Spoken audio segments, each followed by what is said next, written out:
And Devin Powell both leading the Drivers' Championship standings as they seek to fulfill their goal as co-champions. They head into this round with a 4.5-point advantage over John Heinrichs and the Phoenix American Firebird team. Looking at the leaderboard, you can see Scott Maxwell in 4th place. The Fords, trying to come back, have an outside chance of winning this championship. Now at Daytona Beach, it's been anything but predictable this season. Starting off the season, Joe Aquilani's Phoenix American Motorsports team, the 97 American champions, dominant, taking the pole position, and after a 2-hour battle, the checkered flag as well. The driving duo of Stu Hainer and John Heinrichs, two of the best in the continent, showing why they're so highly regarded, as they ran a near-perfect race. Hainer and Heinrichs, round 1 winners. Now, round 2 also in Florida, this time at Homestead, where the Powell Motorsports 11 of Devin Powell and Doug Goad dominant in the race, but late into it. A brake failure with Doug Goad into the stones meant that the unscheduled pit stop to fix that brakes would cost them the victory. Borchler wins in the BMW for the 2nd race in a row. The Fords have been shut out. Now, the next round of the Motorola Cup in Canada, 2 short sprint races at the Circuit Gilles Villeneuve. Great crowds for the Canadian Grand Prix weekend. Scott Maxwell, Multimatic Motorsports Ford Mustang 4.6-liter twin cam, led from start to finish in an outstanding first win this year for Ford. Now, Porsche was 2nd, Devin Powell Sunoco Firebird 3rd in this round. Larry Holt justifiably very happy.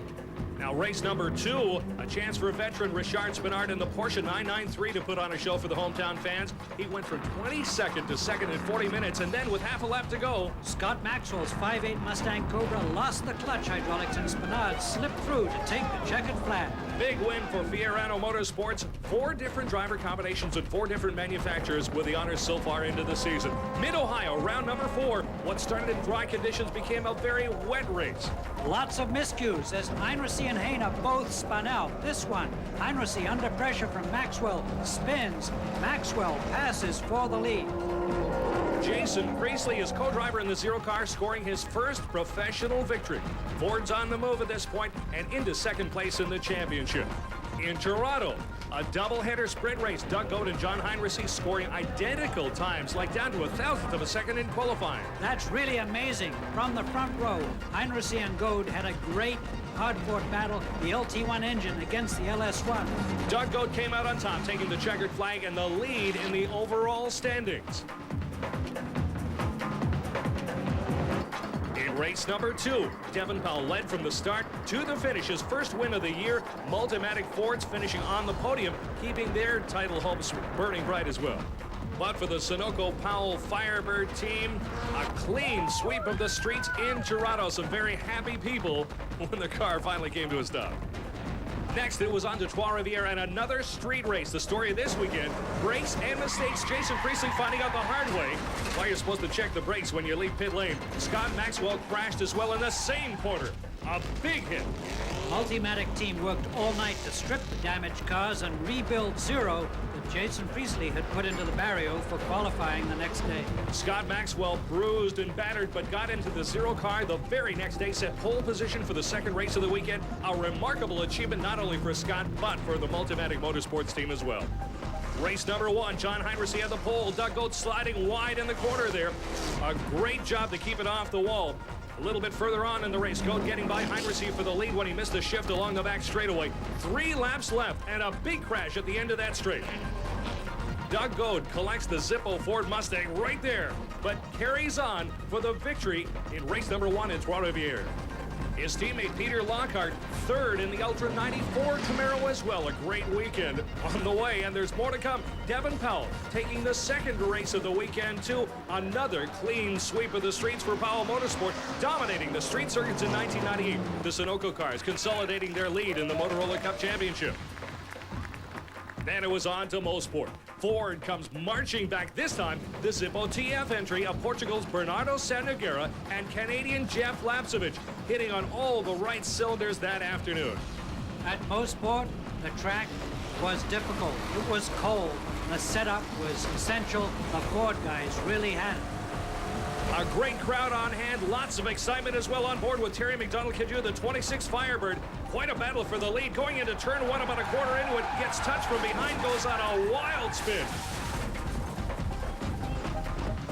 Joe Aquilati in the pits, Heinrich's master strategist. Things were looking good too, but Joe's fuel calculation off by about a liter. John Heinrich ran out of gas on the last lap. Ford wins with Jeff Lapsevich and Bernardo Sandaguerra taking home the checker. So after stops at Watkins Glen and then at Mont-Tremblant, Quebec, the season has come down to this classic confrontation. Long rivals in the last race of the year. Today's program is brought to you by Motorola. Take off and take your world along for the ride. By Derringer, international freight forwarders, customs brokers, warehousing and distribution, your partner for complete international logistics solutions. And by Sunoco Ethanol Enhanced Ultra 94 Gasoline, the gasoline that powers the Motorola Cup. Stay tuned for more action from Homestead, Florida.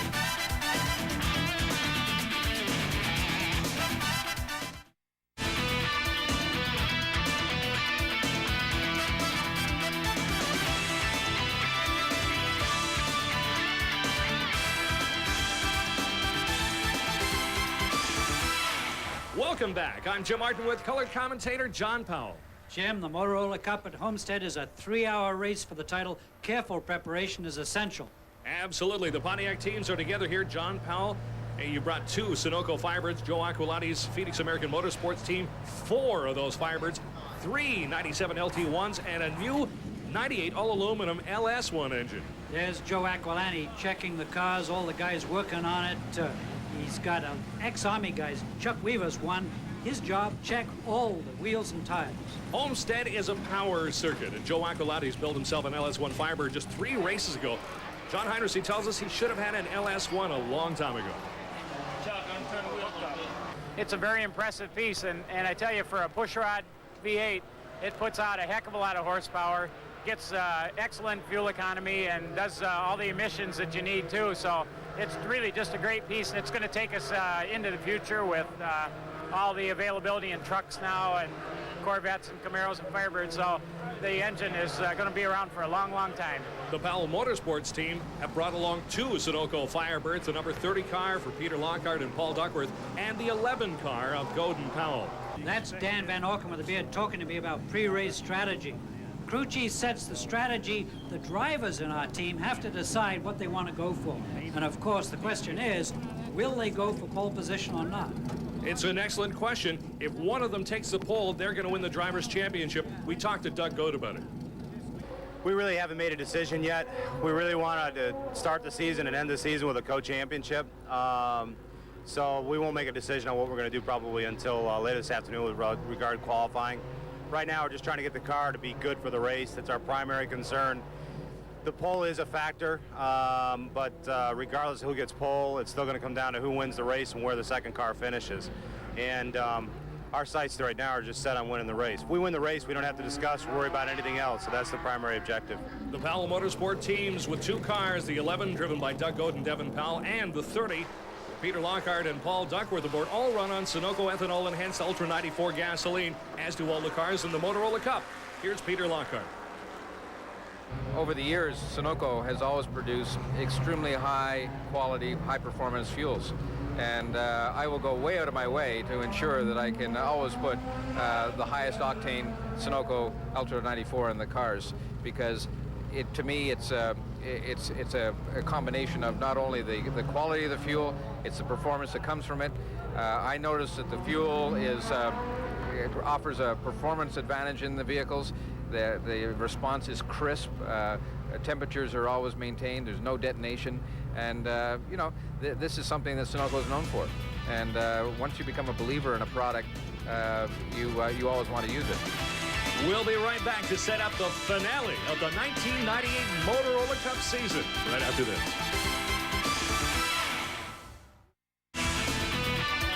Welcome back to the round number 12 of the Motorola Cup. We're at Homestead, Florida. The question of the title would be over if the Powell team took first place, no matter what John Heinrich did. He and co-driver Stu Haynard, a little strategy of their own today. One of the best performances of the year. Heinrich went out, got what he needed, the pole position. But that's not the only story in qualifying. 20 minutes in the session. Early on, Devin Powell got fastest time. Then Maxwell came back with fastest time. Then Heinrich. Maxwell again. Finally, Heinrich on top. John Heinrichsey and Joe Aquilati in particular, real happy with the way qualifying went today.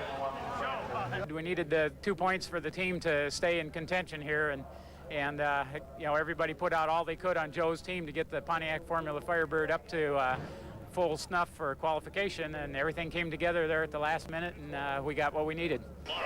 Stu Hainer would be the man whose job it is going to start the 37 car, conserve it hopefully, so John Heinrichsey can take it home for the victory.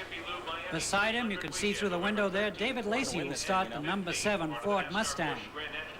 Now a little bit further back in the field, fifth as a matter of fact, is the 11 Sunoco Firebird of Doug Oden and Devin Powell. Yes, they're now 2.5 points out of the lead. They're about a second off the leaders in qualifying. They have a good race set up. In Sport Class, the championship's already been decided. Franz Blum Racing and Mike Fitzgerald in Florida with title in hand. A great performance on the season. Mike Fitzgerald, full measure for the championship. Well, the biggest highlight was wrapping up the championship at Watkins Glen. We won that race, and that was all we needed to clinch it. So we're just coming down here this last weekend to have a good time and see how fast we can run. In the touring class, the Formula Honda squad with their Prelude have managed to clinch the title with Paolo Dalcin, but they came here to compete against the best. Jim Basil Caltrera is the owner of the dealership. He is really very pro-Canadian, feels very strongly about it. So he's here to show his best. He really wants to put themselves on the map. International competition is where it counts. We're running against the best. That's why we came down here. We're running against people here in Florida that we would not run against normally. We're running against DC Sports and Tegras, and which are very, very high profile and prepared by Honda America in every way possible. And we're only 3/100ths of a second off the best guy in this series in the United States of America. So we're really happy with that.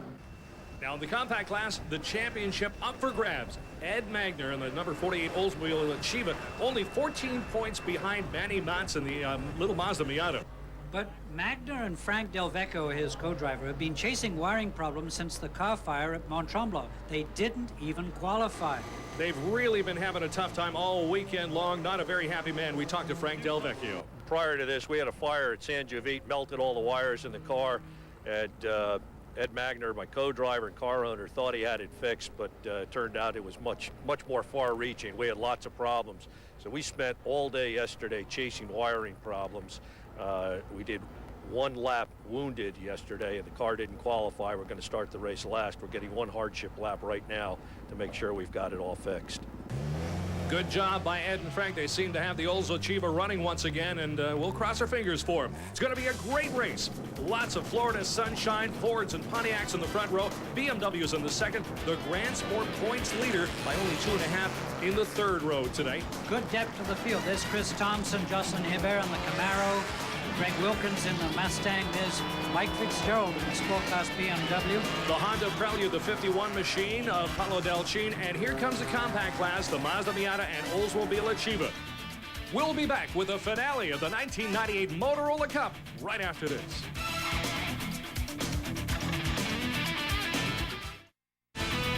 Welcome to the start of the Motorola Cup Homestead round. This is the pace lap. We've got a great-looking starting field. Stu Hainer, the 37 Firebird, on the pole. David Lacey, the number 7 Mustang, immediately behind him, warming up the tires there. We've got Terry Borchler in the 72, the black and green BMW. Ron Johnson in the predominantly white 54 M3. A little further back in the field, the points leader, Devin Powell in the 11 Firebird, and Peter Lockhart beside him. We ride on board with Stu Hainer. All season long, we've had great shots, courtesy of our friends with Sony. The Handycams just doing yeoman job all season long. Installation of these cameras by the crack team of Motorola Cup production experts, very carefully mounting those Handycams in the car. As we watch the cars roll out of the final turn and down the pit straightaway here in Homestead, a gorgeous facility, a great-looking day. The green flag stands at the ready. The field looks to be lining up side by side as we make sure everybody is in proper order. There's a green. We are underway. The cars begin to pick up speed down the front straightaway for the first time. Hayner's got a breakaway to the lead, and there goes Lacey into second place. Powell has already passed Johnson, and there's Lockhart coming up on Johnson's BMW right beside Terry McDonald-Cadieux. Through turn number 1, maybe a little bit of, Peter Lockhart gets squeezed a little to the side through turn number 2. And we've got a car backwards, a BMW, and lots of contact in the middle of turn number 2. There's a lot of debris. There's a car with a hood up. A big mess in corner number 2. Chris Thompson not running. There goes Johnson's got his BMW going. Johnson can't seem to get it fired. There's coolant underneath the car. There is a problem here, Jim. Absolutely. Ron Johnson with a big problem there. Got the car backwards in the middle of that corner. Not sure how that started. Let's take another look at it. We watch Peter Lockhart, the second of the 2 yellow Firebirds, get squeezed off to the shoulder there. And then Good thing for him. Yeah, great job to get it back on the circuit. And then there was all sorts of things going on as suddenly Terry McDonald almost comes to a stop trying to avoid the spinning BMW in front of her. There's going to be a lot of complaining about who pushed whom. It looks like Bernie Cochran was pushed by Wilkins into the back of the 78 car, but how did it start? Let's look. We're on board with Johnson. He's following Powell in the 11 Johnson gets touched, there's no doubt about it, as he goes around. We get a look at Terry McDonald's Canoe's car with the back end up in the air, the hood up on one of those Phoenix American Pontiac Firebirds. And there goes the Johnson car around. Terry McDonald stops. The Firebird behind her is the one that gets up in the air, and the 32 Firebird continues along with the hood now flying up in the air.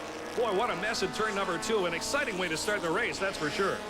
If you wonder how the heck he can see, let's look on board with Bernie Cochran in the 32 car. Oh, boy, he almost had a nose full of Pontiac Firebird rear end there for a second as the car immediately in front of him almost climbed the hood of his car. The hood goes up and then it blows away, so it's gone almost, and he's coming into the pits. He can't continue, and there's Thompson. His race is really hurt. He'll be into the pits, too, to try and get it together. The car has no coolant in it. I'm not sure how he's managing to continue as far as he has. Joe Aquilati's team goes to work trying to get that hood off of the car, and we've seen this on a couple of occasions, trying to get pieces of bodywork off. It's almost as tough as bolting new ones on. David Lacey doing a great job, currently running in 3rd spot, just in front of Devin Powell.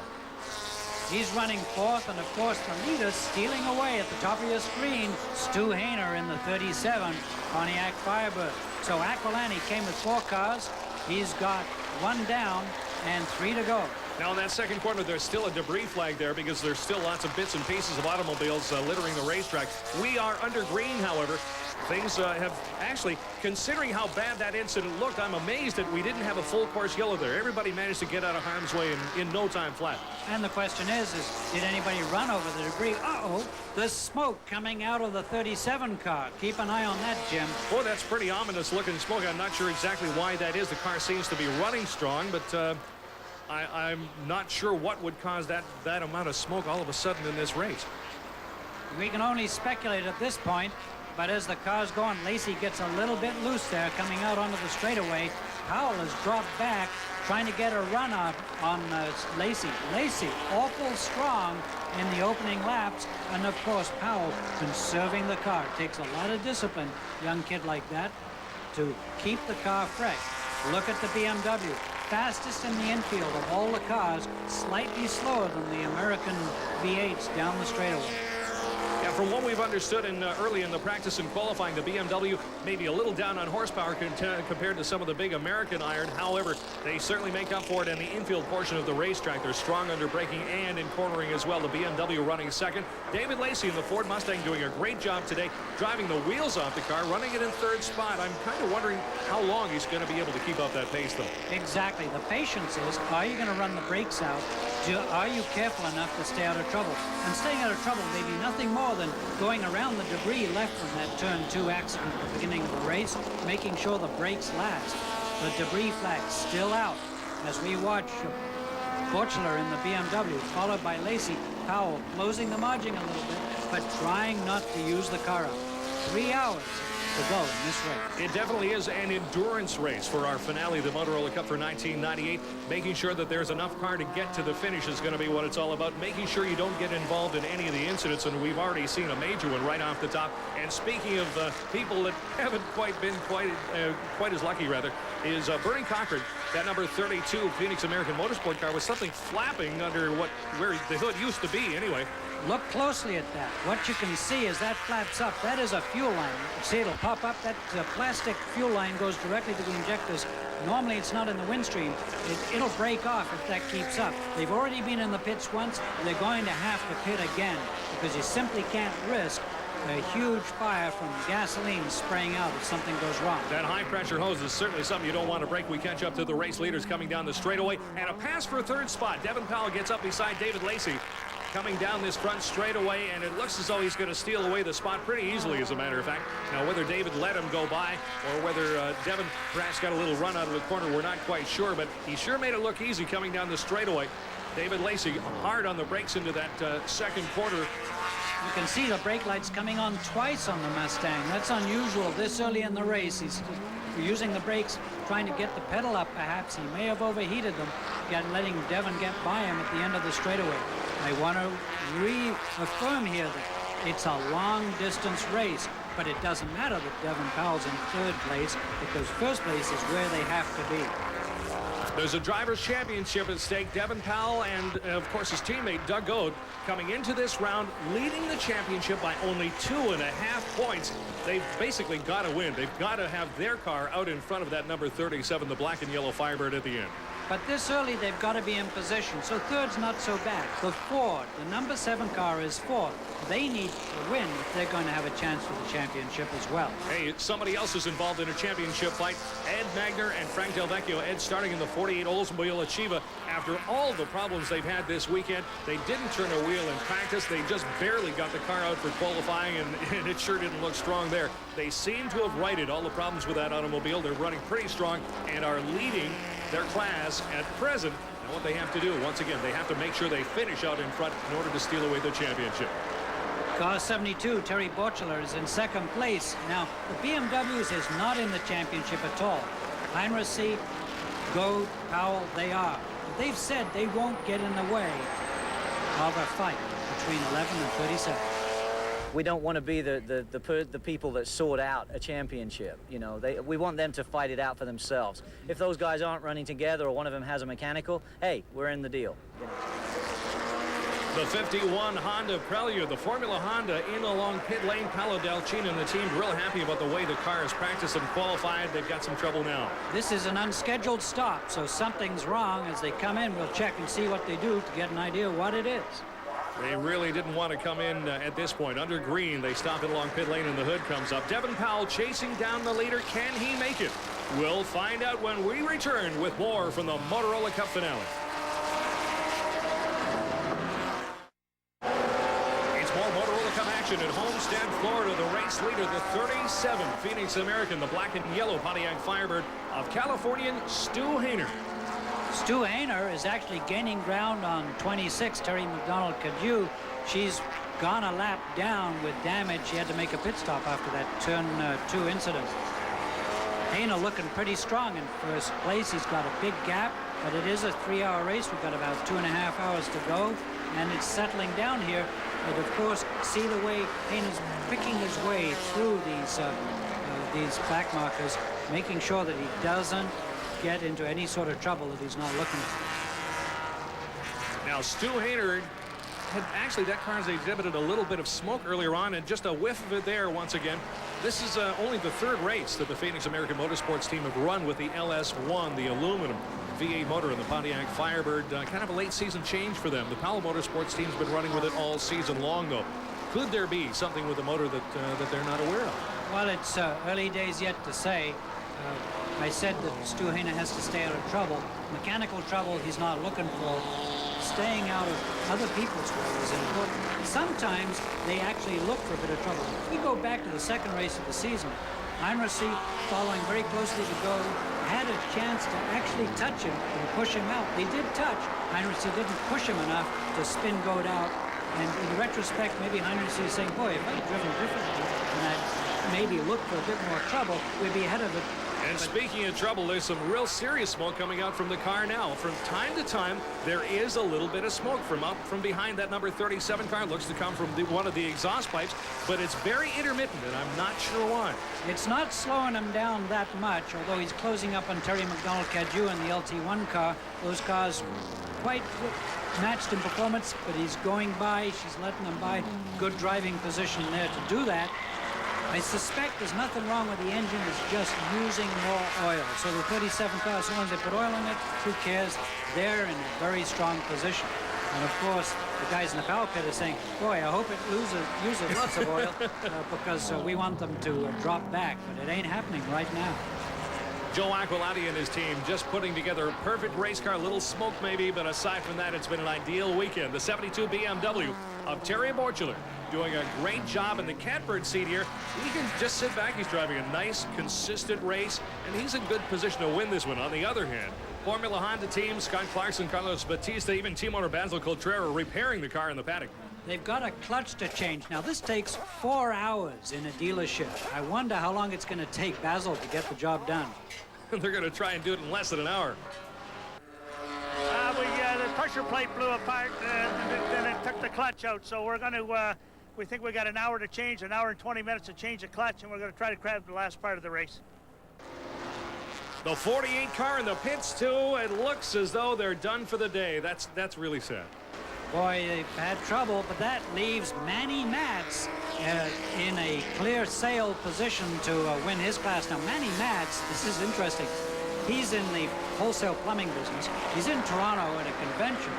He flies down to Homestead. He's been racing for 27 years, never been to Homestead. The first time he sees the racetrack is on the pace lap because he didn't even qualify the car. This car, prepared in New Hampshire, the team carried around to all the Motorola Cup races. Manny Matz having a great time. Back to the race leader, the 37 of Stu Hainer. Second place belongs to Terry Borchler, the BMW, as he crosses the start-finish line. Still running a nice, solid race, not really driving the car too hard. He's going to be in a great shape to win this one if anything happens to the race leader, as a matter of fact. Not only that, Jim, they may be able to do this race in one stop. That would really put them ahead because the V8s are going to have to stop twice. Speaking of V8s, one of the Phoenix American cars, that's a 35 machine. That's Mike Weinberg. His sponsor, Rockland Gear, produces transmission parts. Hope he hasn't broken the transmission. I hope not. There's another car. Let's look at the replay. This is huge slide. Look, whoa. It's car 39. That's Steve McDonald getting it all wrong. And Peter Lockhart misses him. Thanks, Peter. Keeps car 30 out of trouble. So that's 2 Aquilani cars out of the action. I wonder if they're going to... there's a local yellow there. As a matter of fact, we are at full course yellows. The safety car is out on the race circuit. I'd imagine we'll see a lot of the cars. We're in the fuel window. We'll see a lot of people diving in along pit lane momentarily. There's another. The 32 Firebird has stopped at the same spot. We'll be back with more action from Homestead after this. We are back, and everybody, as predicted, diving in along pit lane. The Motorola Cup finale here at Homestead as we watch the race leader, the number 37 Phoenix American Firebird, come to a stop. Joe Aquilati picks up the cone. A driver change as well. They have 2 minutes to drop the fuel in. So within 2 minutes, they can change tires. They can do anything they want. Now you'll see the wheelman, Chuck Weaver, he's going to change the brakes. He pops off the whole caliper, takes a dry brake hydraulic connection, puts in a whole new, previously bled caliper, pads, and line, and he's all done in about 15 seconds. Hey, that's a pretty slick maneuver. Why don't they just change pads? Is it quicker to do it with the whole thing? Much quicker. 1 pin, pop, 1 hose, pop, and you're done. Now Powell and Lockhart is staying out. They're 1-2 under the yellow. There goes Borchler. He is going to get Pilgrim's now in the car. 72 is getting out ahead of Hainer. This is no good. So Heinrichs in going to get into that car, but the new race leader will be car number 72, the BMW. I told you earlier, the BMW is set to win this race. Hey, they're doing a great job. I assume we'll see the yellow Firebirds in here momentarily with the Powell team. There's the 37 car. And Heinrichs is formidable. Yep, you're true. Here comes in car number 11. Now watch this stop, because they've been doing very sharp stops all year long, led by Mike Strong. So as we watch the car 11 car come in, you know who that is. And look, Dave Stevenson on the right rear. There's Brad Redford with the fire extinguisher. Kelly Van Auken putting in fuel. Look, he's looking right down in. You notice Devin takes his gloves off because it's critical to get the driver in and adjusted properly. The hood's up. Danov Van Auken putting in some oil. That's important. Mike Strong, the left front, is doing the wheel nuts back up while Rob Cruz runs across to the other side. Jackman up with the car. Dave Stevenson already got the right side wheel off. Kelly's still putting gas in. Of course, now the car's jacked up, so they get as much fuel as possible. So there you go. The leader is Pilgrim, 37 is second place, and now they've got to get that car down and out to be in third position. Critical stop for the Powell team. The race leader once again, the number 72 car, Andy Pilgrim, now aboard. The race-leading BMW, they've been sitting in second place through a majority of this. Started on the second row in this field, but have run a nice, steady, conservative race. Managed to avoid the carnage in turn number 2 right off the top. Now running in third spot, the number 11, the Doug Goad Pontiac Firebird. Got a replay here.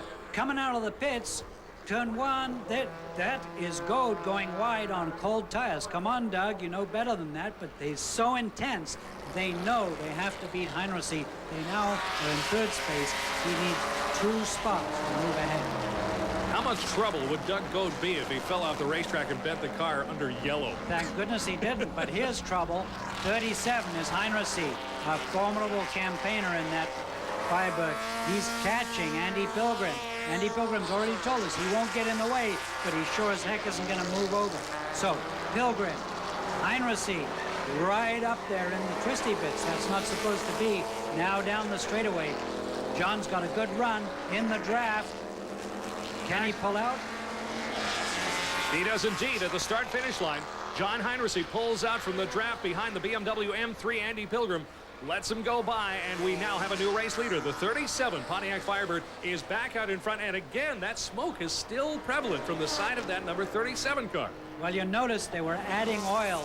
The Powell car added oil at the stop. I think that the 37 did, so if they add oil, they'll be okay. Let's look on board once again at this shot as he closes up and he stretches that rubber band. He comes good out of the corner. He comes up and pops out without lifting off the gas, shifts and into corner 1.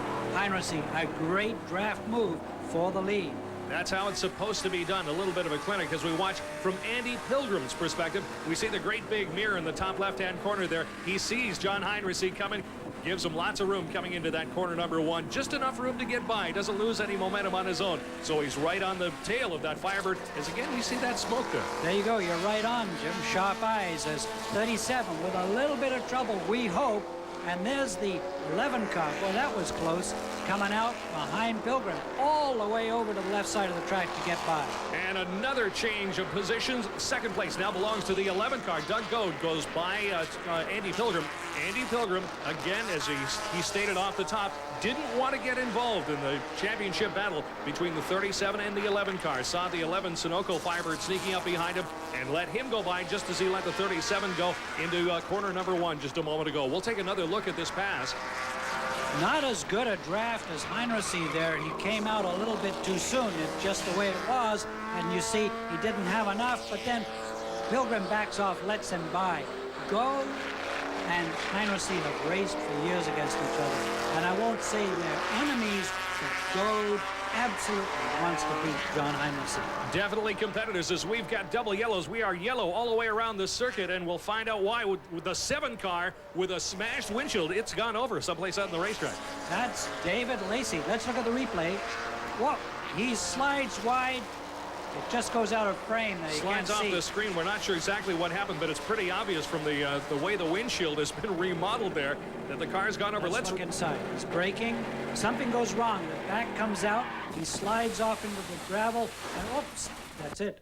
And once quick over, we need a new windshield, and I'm afraid the bodywork folks of the Multimatic Motorsports team have some more work to do this season. David Lacey is out and all right. Now that's going to change the strategy. Maxwell was looking to get into that car, which was in good position. Now he'll be getting into Wilkins' 46 car, and you can see the 46 car coming into the pits there.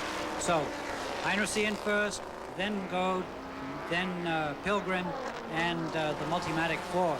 So these 4 cars in for the pit stop. And this is a key point of the race. And the time for this pit stop, absolutely essential.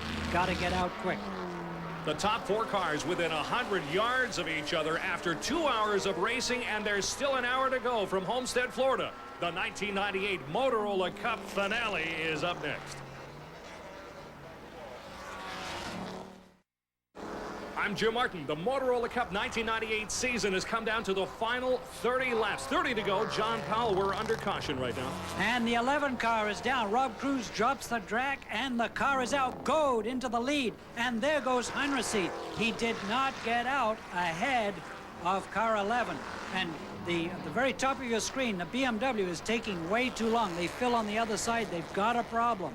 So Pilgrim is held up, and now we're looking at 11. That's a lap car. That's Mike Carson in the 39 car, and there is 37. Still under caution, looking for a green, and Goad in good position. Word from the Masari Muller BMW team. I guess one of the tire men got splashed with some gasoline in his eyes, and that's what has held up that car, unfortunately. That spoils the BMW strategy, but of course Goad only has one strategy: stay in the lead. If it ends right now, Doug Goad and Devin Bowell win the championship. We're still under caution, but the three teams fighting for the title have been reduced to only 2. That's right, Jim. The Multimatic Forbes have had a disaster. 3 pit stops for Maxwell. They didn't get the fuel mileage with the 4.6 that they expected. They needed an extra stop for brakes. Teammate David Lacey has just rolled the car, which has caused this caution. And the car in the lead is car number 30. Now, Paul Duckworth is in that car trying to get some great gas mileage is what they're counting on. Maybe they can go the distance. Paul's trying hard. Heinrichs, he can't afford to finish 3rd. To Goad's 2nd place, he's going to lose the title to Powell and Goad by a point if it ends this way. Heinrichs pushing the 37 car real hard. He has to catch up. He has to pass not 1 but 2 Powell cars, both the 11 and the 30 machine, which is running out front. We're under green, and we're watching Heinrichs chasing Doug Goad. And of course, he has to make up that spot, but one position's not enough. So the pressure on Heinrichs, very, very intense, but this man is burning, I said earlier this show, with ambition. He has to win. Heinrichs is last year's champion in this sort of racing. And Doug Goad slides off as they head into the infield. Doug Goad with a little bit of a mistake again, maybe cold tires, but Doug Goad a little error in that same corner once again. He gets it off into the dirt, loses a little bit of momentum, and we'll have to see whether this is going to catch up and bite him. That's all that Heinrichs needs is an opening. So he pulls out, has a look. Doug moves over for the next corner. There goes John down the inside. Side by side into the corner, a great maneuver. John Heinrichs gets up beside the 11 car. Doug Goad slides it sideways and gives up the spot. Doug Goad now falls back to 3rd spot, the 37 car. John Heinrichs moves up to 2nd, and he's halfway to that championship. Ahead of him, 30's in the pits, 15 laps to go. 15 laps to go, and our new race leader, the 37 car of John Heinrichs. Doug Goad isn't giving it up by any stretch. Goad right on the back bumper of the 37 car as they come back up on the oval one more time. The aluminum LS1 motors have just shone here at Homestead this weekend as they come back up on the oval portion of the racetrack. The big long straightaways is where the Firebirds have really shone. And once again, we see Doug Goad in the 11, the Sunoco Firebird running in 2nd spot as we get another look, an instant replay of that little error by Doug Goad that gave up the spot to John Heinrichs, our new race leader. Little bit of a push, a little slide off the race course, a little harder right front spring. Is that right, John? Yes, that's right. We were talking earlier. That little bit of a push from a slightly different car setup, I think, is causing Doug some trouble. And of course, Heinrichs goes in. Doug doesn't give it up. But, you know, John Heinrichs, he's got the corner. He's taken it. So all Doug can do is hang on and try and keep back up. Try and keep up the momentum as we have a new race leader down the start-finish line as we approach the final 15 laps of the 1998 Motorola Cup season. Heinrichs leads. Doug Goad runs in 2nd. We'll be back with more from Homestead in just... Jim Martin and John Powell bringing you the final laps of the 1998 Motorola Cup season. We're at Homestead Motorsport Complex. We're watching race leader John Heinrichs, and right behind him in the yellow Firebird, the 11 of Doug Goad. These two guys are racing for a championship with just a couple laps left. There's nobody behind them. The Scott Maxwell Multimatic Ford Challengers evaporated with bad luck. The BMW got stuck in the pits and runs 3rd, and Doug Goad is now 2nd, but that's not good enough. Not at all. There's just a couple points separating them. Whoever gets to the checkered first is going to win the championship. Stu Hainer and John Heinrichs have been driving for all they're worth, pushing as hard as they can. The 37 Firebird LS1 has been smoky a little, but so far so good. We ride along with John Heinrichs now through the infield portion of the racetrack. There's something wrong. There's something wrong with... Oh, something really wrong is all of a sudden there's all sorts of smoke from the right-hand exhaust header of the number 37 Firebird into the pits. It's coming out of the bottom of the engine, the sides. There's something seriously wrong with the 37 car. This puts Goad in the lead. John Heinrichs and Stu Hainer have gotten within a couple laps of the 1998 championship. It looked to be all theirs, and suddenly the engine lets them down. The similar engine underneath the hood of the 11 car is still running strong. Goad just waves to the pits. He knows that at this point, even 30 seconds in the pits is too long. This car's coasting in. Look at the smoke coming out of the pipe. This is a disaster. John Heinrichsey, Joe Aquilani, they're going to be devastated. Oh, they must be just beside themselves. John Heinrichsey behind the wheel of the car as it rolls powerless in along pit lane. The crew just as powerless to do anything about it. On the other hand, coming down the start-finish line, Doug Goad with his hand in the air, basically telling the crew, I'm just going to coast for the next couple laps and make sure this doesn't happen to me too. They know they're so disappointed. There's the crew looking it over. There's the 11 car in the lead, but you got to really feel for Joe Aquilani's team. They worked so hard. They brought 4 cars to this track, and it's lost. It's all done for a whole season's worth of work. The race leader, Doug Goad. We caught up with John Heinrichsey in the pits. The car was just running perfectly. We had plenty of brakes, tires, everything was going just fine for our run to the end. It was a nice, conservative but hard run to the end, and we'd have made it okay. Such a disaster, Jim, for Joe Aquilani's team. Chuck Weaver, Chris Keene, Kurt Homestead, Ralph Keonis worked so hard. 4 cars, one by one. Every one of their cars went out. They got a couple back into the race, but not the one they needed most. And of course, Goad just has to cruise to the finish because now that Heinrichsey's out, he doesn't even have to finish at this point. That's exactly right, and that's exactly what's going through Doug Goad's mind right now. He's just cruising around, making sure that, well, it'd be really nice if the car held together to the finish, but it really doesn't matter. The team is pretty happy and actually goes over and congratulates the Aquilani crew, too. Yeah, those guys, the Aquilani guys, have real class. There's Mike Strong in the screen and Dan Van Auken, the mastermind behind the whole thing. Dan Van Auken builds these Firebird race cars to win. Doug Goad and Devin Powell, I gotta say, have driven them to win, but the whole crew, Mike Strong, Dan Cruz, Kelly Van Auken, Dave Stevenson from Uxbridge, they've done the job. And as we're watching the BMW just going by, Goad says, go ahead, you're 2 laps down, I don't mind, I've just got to finish. But it's definitely a game of the crew. It's the car, it's the crews, it's the driver.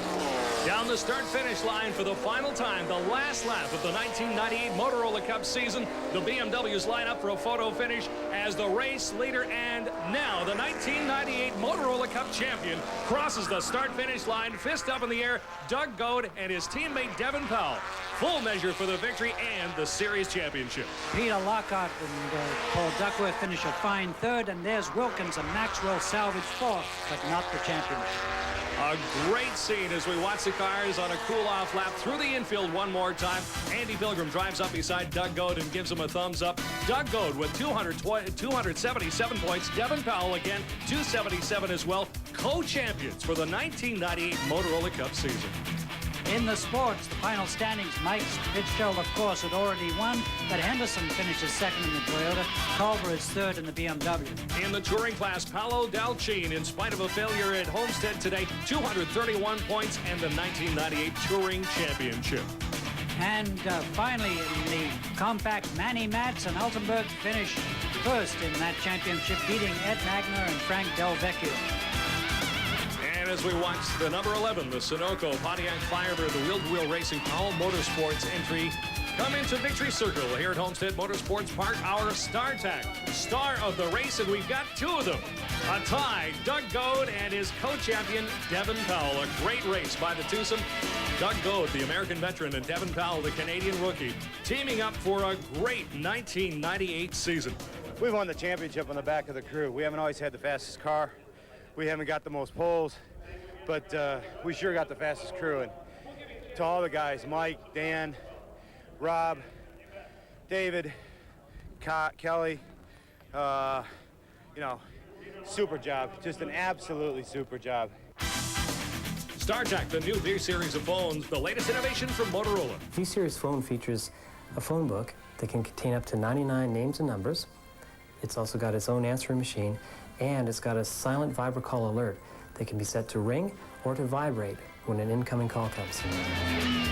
Doug Goad and Devin Powell, co-champions of the 1998 Motorola Cup. Today's program has been brought to you by Motorola. Take off and take your world along for the ride. And brought to you by Sony, the makers of the new flat-screen Triniton Vega television. You got to see it to believe it. Sony, available at Future Shop. And by STP Products, the edge in high performance. Get your car into STP shape. We'll be back to wrap it up right after this.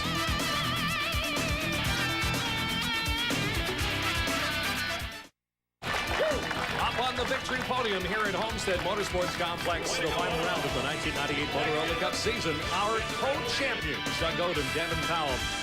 Our Speed Stick Fastest Lap Award winner today belongs to Stu Hayner, who started in the number 37 Phoenix American Motorsports Pontiac Firebird that almost took John Heinrichsey to a championship here this afternoon. Stu Hayner, the Fastest Lap Award winner. The Castrol Most Laps Led Championship this season goes to Doug Goad. After every race, we add up which of the drivers has led each number of laps, and at the end of the season, our award winner is Doug Goad in the 11 Pontiac Firebird. As we look at the standings for the Most Laps Led Championship, Goad with 147, his teammate and co-champion 139 for Devin Powell. John Heinrichsey will finish third. Another of the season-long 1998 Motorola Cup Championships is the Derringer Most Positions Gained Award, and this year it goes to David Lacey. At the end of the 98 season, we added up the most positions gained by all of the drivers, and David Lacey's name rose to the top of the crowd. The Ford Mustang Cobra R driver with 40, Terry McDonald-Cadieux and Doug Goad tied for second with 34, and Joe Kent 31, rounding out the Derringer Most Positions Gained Award. The 1998 Motorola Cup champions, co-champions, Doug Goad and Devin Powell in the Sunoco Pontiac Firebird. On behalf of John Powell, I'm Jim Martin.